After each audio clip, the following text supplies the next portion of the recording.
My first attempt at digging black lug, I remember commenting at the time that if lugworms were £1 a piece they'd be cheap.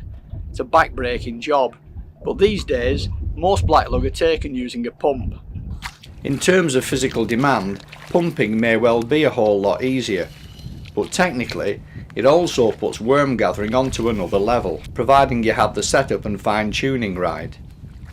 Buying a worm pump is only part of the answer. Getting it to work to its fullest potential can be another matter. A lot of people say to me these days when I'm out bait collecting, how comes it looks so easy when you're doing it?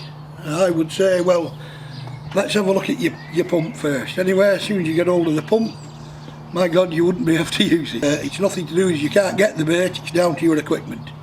If you were to buy a racing car and race in an old banger, you wouldn't win the race. Therefore, pimp yo pump. Quickly before you go, I don't know if you can see, there's like a bank. Oh, you can't see it, I can see it. There's a bank there, and then it comes down, you can see all this sand on, it's a bit more ripply.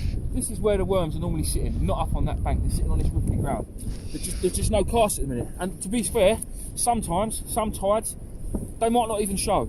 The weather could be right, the tides could be right, but the casts might not show, and then you don't get no worms. It's just the way it goes.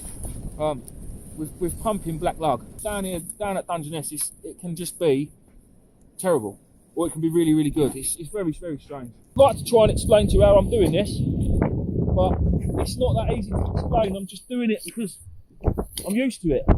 Now, I'm not a professional, so I do enjoy it. I do this as fun as well. I don't do it for the money, really. I do it for enjoyment. Every worm that comes out, I go, oh, it's like a fish. And I'd much rather suck off a worm than catch a whiting.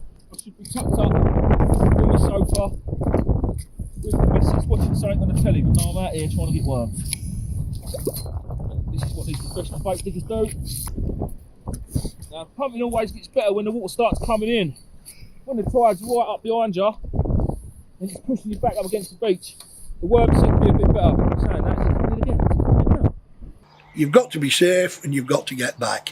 Now, somebody said to me, well, how would you find your way off the beach in the dark if the fog come down?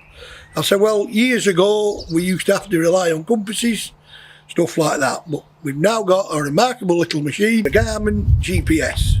First time is advisable always to go with somebody, your fishing friend or somebody you know or somebody you might meet on the beach.